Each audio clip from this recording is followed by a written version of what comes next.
Une période où tout change, tout bouge et où les enjeux sans doute évoluent peut-être un peu vite. Et donc est-ce que cette responsabilité de direction de centre culturel, est-ce qu'elle implique aussi une vision un peu à 360 degrés sur tout ça, quoi. Et est-ce que ça fait peur ou pas? Est-ce que c'est intimidant?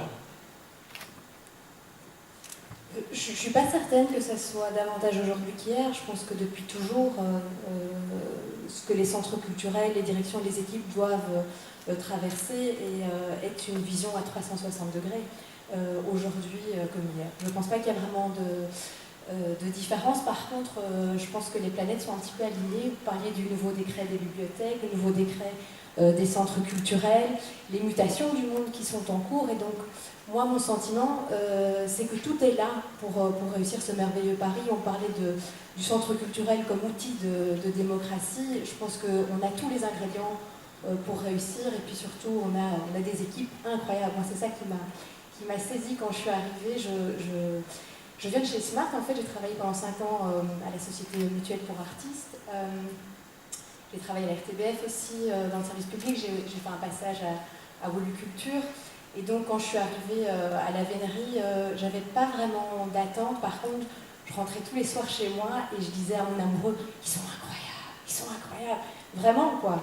Et je pense que c'est vraiment une chance qu'on a de se lever le matin comme ça et de retrouver des équipes qui savent pourquoi ils viennent bosser, qui mettent du sens en fait dans chaque action. Et après, le cadre qui est là, qui est ce nouveau décret, moi j'ai la chance d'être arrivée en même temps que celui-là, et donc ça permet de remettre les choses à plat, ça permet de faire un vrai travail d'équipe avec tout le monde en fait, et de les associer pour se remettre en question. Donc, pour moi c'est vraiment du petit lait en fait, d'être arrivé à ce moment-ci et pas un an plus tard ou un an plus tôt. Même si effectivement je te rejoins, c'est pas toujours un cadeau, c'est pas toujours facile, mais c'est formidable, c'est vraiment une belle aventure. Alors, est-ce que tout va plus vite? En tout cas, c'est ce qu'on pourrait avoir comme impression forte et qui risquerait d'être le piège. Et donc, c'est vrai que dans la fonction que j'occupe, c'est une des choses sur lesquelles j'essaye d'être vigilante. Et je me rappelle souvent à l'ordre en me disant je ne me laisserai pas piéger. Parce que c'est vrai que c'est un piège que je ressens dans lequel je pourrais très facilement tomber. C'est de se laisser prendre par une spirale, quelque chose qui va trop vite, qui nous échapperait, etc. Mais c'est important de se mettre au travail que quand on se sent serein, d'avoir l'envie et la connaissance de pourquoi on a envie de le faire. Et dès lors, il n'y a pas de piège derrière. Donc, c'est un état d'esprit, je pense, qui est important à avoir ou à trouver chacun pour ne pas donner une interprétation peut-être fausse de notre époque aussi, ou de s'interdire d'avoir prise dessus, etc. Enfin, donc, on a droit, et je pense que l'important serait au contraire de se réapproprier la force, de savoir qu'à sa mesure, à chacun, on a tout autant prise sur une petite chose qui peut agir déjà. Donc voilà, c'est plutôt de cette manière-là que je prendrais les choses. Ce serait un piège auquel on pourrait, qui pourrait nous être tendu, mais auquel j'essaye de ne pas croire, ou en tout cas je suis vigilante pour ne pas...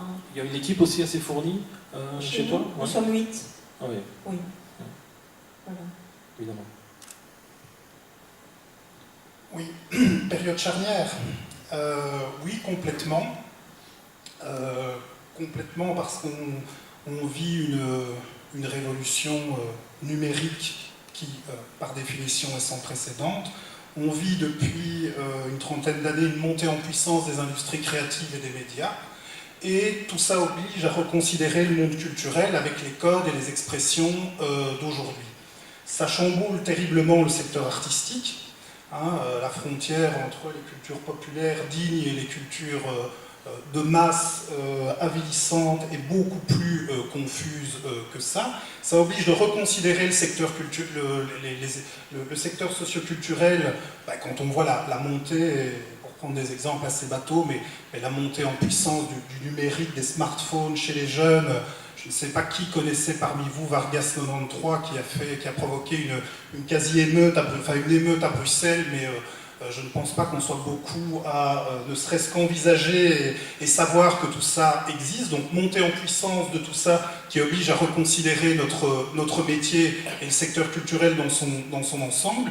Et puis dans le contexte spécifique Carolo, des années de chape de plomb, des années d'affaires politico-judiciaires, l'affaire du trou, une image complètement déplorable, et subitement une génération qui arrivait à des postes à responsabilité et qui sont en train de reconstruire une ville qui s'est construite exclusivement par rapport à l'industrialisation et qui s'est donc cassé la gueule quand l'industrie s'est simplement cassé la gueule.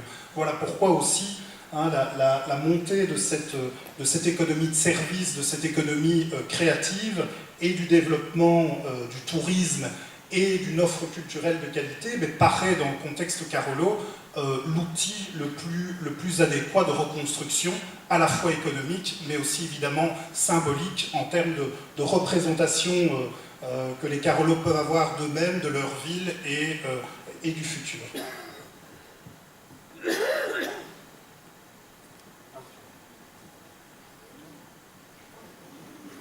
Je ne sais pas lequel prendre. Oui, des défis, on est face à une multitude de défis. Et moi, je m'empresse de dire que c'est ce qui rend le travail véritablement passionnant. Hein.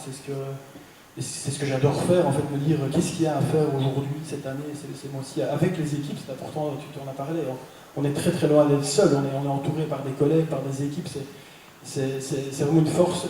Alors oui, on a parlé du numérique, c'est évident, on est vraiment face à une révolution, comment la prendre en considération, c'est un défi face auquel moi j'ai pas de réponse, on essaie de faire un peu au mieux. Je pense que par rapport à ça, il y a l'enjeu de la jeunesse qui est confrontée qui prend elle en main vraiment ces nouveaux outils qu'on maîtrise pas toujours, pas du tout.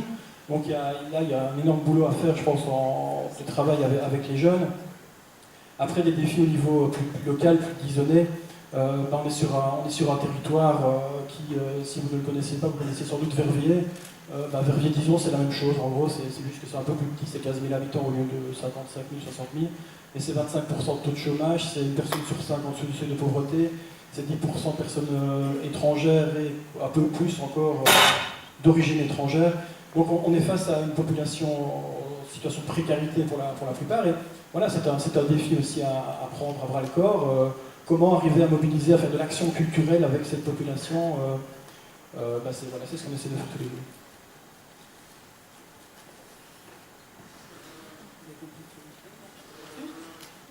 Ah oui, ça marche. Oui, c'est clair que quand on arrive dans un nouveau métier, pour moi, parce que moi j'ai vraiment découvert un métier, moi je ne savais pas ce que... Oui, j'avais bien un apport de ce que pouvait être une programmation culturelle, de ce que pouvait être remplir un lieu avec des gens, c'est pas toujours évident, donc on le sait tous. Moi je suis arrivé, il y avait un nouveau décret sur la table, à travailler avec mes 3 autres collègues des centres culturels liégeois, parce que nous on a la spécificité à Liège, parce qu'on n'est jamais comme les autres, d'être plutôt 4 que 1. Donc déjà ça, c'est une spécificité qu'il a fallu travailler, on a dû travailler assez vite, et moi j'ai dû rattraper avec mon équipe, on est 9, tout le retard qui n'avait pas été fait, donc parce que les autres avaient avancé, il fallait récupérer tout le retard pris par la structure. Je pense aussi qu'on est un peu coincé dans une envie de modernité, effectivement sur le digital, sur ce que représente la culture pour les jeunes aujourd'hui. Et puis, on a aussi un pays qui est constitué d'une population vieillissante. Et je ne pense pas qu'on puisse le baquer comme ça du jour au lendemain, donc il va falloir faire avec tout le monde. Et donc c'est bien le défi de demain. Moi j'ai une salle principalement fréquentée par de personnes âgées. Je ne me vois pas demain leur dire, non les gars ou les gattes, vous allez un peu vous faire foutre et on va faire autre chose. D'autant plus que le public plus jeune n'est pas spécialement intéressé par ce qu'on fait et a d'autres perspectives culturelles et pas nécessairement les grands médias mainstream. Donc voilà, il y a aussi ça, peut-être que c'est vers ceux-là qu'il va falloir aller se pencher, et eux ont des envies aussi extrêmement spécifiques, mais parfois qui relèvent de ce qu'on aurait connu il y a longtemps. C'est-à-dire, je vois revenir les jeux de société, des choses comme ça. Donc c'est assez troublant de voir comment on est très sur le digital et en même temps très sur, on a envie quand même de se voir et on a envie d'échanger et on a envie d'être très proche. Donc cette modernité-là, il va falloir la travailler. Et oui, c'est enthousiasmant, ce qu'il va falloir aussi, c'est travailler effectivement sur la représentation démocratique, comme je le disais tantôt, des centres culturels, parce que et nos élus, et principalement eux, surtout dans les communes, n'ont pas toujours cette envie-là, donc ont des envies un peu conservatrices, de garder les centres culturels bien au chaud, dans ce qu'on a l'habitude de faire, donc on ne voit pas bien l'idée d'une modernité à l'intérieur des centres culturels et la manière de les gérer, donc on est toujours sur des représentativités politiques qui sont parfois un peu coinçantes, parfois moins et parfois plus, ça dépend des lieux, et donc ça je pense qu'il y a un moment donné où cette évolution-là doit se travailler et doit jouer, et ça c'est principalement de l'ordre du politique. Ça, c'est une question qu'on peut reposer à tout le monde. Est-ce que justement, parce que c'est vrai que jusqu'ici, on a tracé un portrait de votre travail d'équipe, de votre centre culturel en pleine phase de déploiement, mais le politique présent par le schéma institutionnel traditionnel qui n'a pas changé des centres culturels, est-ce que c'est un poids, c'est un obstacle? Est-ce qu'il y a un soutien aujourd'hui? Est-ce que le politique à qui on reproche souvent aujourd'hui de manquer d'idées, de manquer d'allant par rapport à ce monde en mutation, est-ce que vous le ressentez comment? Comme un poids, comme un défi à relever ou comme un soutien?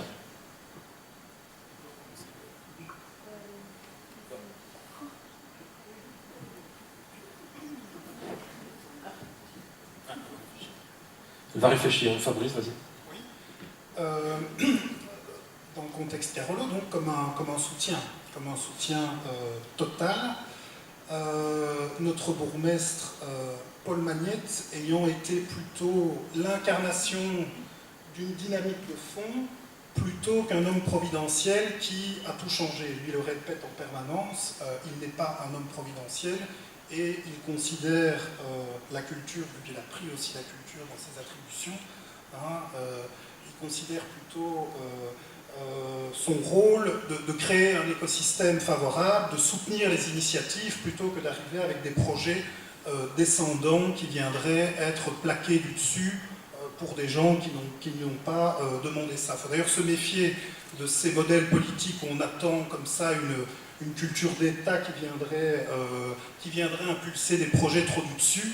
À titre personnel, je pense plutôt que c'est la montée en puissance des initiatives qu'il faut stimuler et pas le truc descendant.